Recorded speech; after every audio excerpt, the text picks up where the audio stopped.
దేవుడు అసలు ఎవరి దేవుడు? ఎక్కడున్నాడు? అసలు ఎక్కడుంటాడు? మనల్ని అందరిని ఎందుకు క్రియేట్ చేశాడు? వీటన్నిటికంటే దేవుడు ఉన్నాడా లేడా అనేది పెద్ద క్వశ్చన్. నాటి నుండి నేటి వరకు ఉన్నాడు అని కొందరు, లేడు అని ఇంకొందరు వాదనలు జరుగుతూనే ఉన్నాయి. అయినా అది ప్రశ్నగానే మిగిలిపోయింది.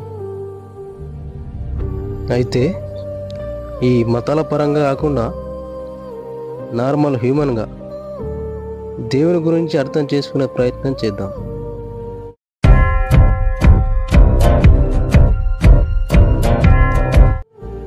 మా ఊర్లో ఒక 2000 మంది జనాభా ఉన్నారు.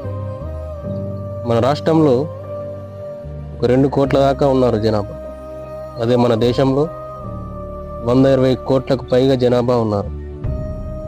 ఇంకా ఈ ప్రపంచం మొత్తం మీదుగా దాదాపు 800 కోట్లకు పైగా జనాభా ఉన్నారు.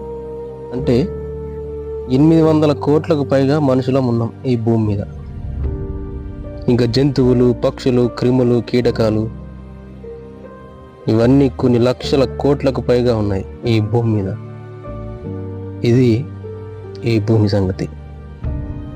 ఇప్పుడు ఈ భూమి నుండి బయటకు వచ్చి చూద్దాం. సూర్యుడు, చంద్రుడు, బుధుడు, గురుడు, శుక్రుడు, శని, ఇలా మనకు తెలిసిన గ్రహాలు కొన్ని.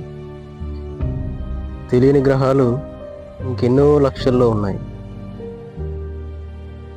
ఇంకా నక్షత్రాలు, గ్యాలక్సీలు కొన్ని లక్షల కోట్లలో ఉన్నాయి.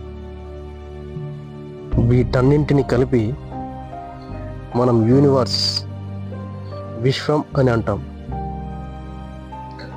సో ఈ విశ్వాన్ని క్రియేట్ చేసింది, ఈ విశ్వాన్ని నడిపిస్తున్న పవరే దేవుడు. ఆ పవర్కి ఎటువంటి రూపము లేదు, పేరు లేదు. ఆ పవర్ని మనం దేవుడని పిలుస్తున్నాం. మరి ఆ దేవుణ్ణి ఎవరు క్రియేట్ చేశారు? అసలు ఆ దేవుడే మనకు తెలియదు.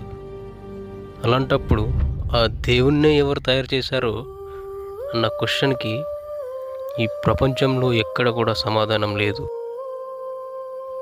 సో ఫ్రెండ్స్, ఈ దేవుడెవరు? అసలు దేవుడు ఉన్నాడా లేడా?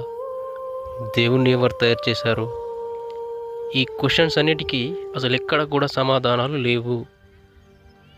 ఇవన్నీ అన్సాల్వ్డ్ క్వశ్చన్స్, నెవర్ ఎండింగ్. ఎక్కడ కూడా క్లియర్గా ఎవిడెన్స్ కానీ ఆన్సర్ కానీ లేదు. ఈ మతాల మత్తులో పడి మా దేవుడే గొప్ప అంటూ కొట్టుకు చావడం ఆపేద్దాం. అసలు ఉన్నాడో లేడో తెలియని దేవుడి కోసం మనం కొట్టుకు చావడంలో అసలేం అర్థమే లేదు.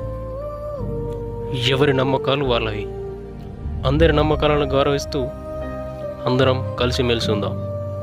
దేవుడు ఉన్నాడా, సృష్టిని ఎవరు క్రియేట్ చేశారు అనేది ఇట్ ఈస్ రిలవెంట్. ఎందుకంటే ఒక చీమల పుట్లో ఉండి చీమలన్నీ నరేంద్ర మోడీ కరెక్టా ఇండియాకి అని ఆలోచించినట్టు. అంటే దేవుడు నాడు మీరు ఒప్పుకునే obviously the whole thing, the earth and moon and everything is some force obviously is there. మనకి రిలవెన్స్ ఉందా లేదా అని మనం డిబేట్ చేయాలి, కానీ you can't question the existence of the force. ఇప్పుడు చీమలకి నరేంద్ర మోడీ అంత అన్ఇంపార్టెంట్, మనకు కూడా దేవుడు అంత అన్ఇంపార్టెంట్. బట్ నరేంద్ర మోడీ ఉన్నాడు. So that is the basic point. So guys, ఇది వీడియో అందరికీ అర్థమైందని అనుకుంటున్నాను. వీడియో నచ్చినట్లయితే లైక్ చేయండి, మా ఛానల్ని సబ్స్క్రైబ్ చేసుకోండి.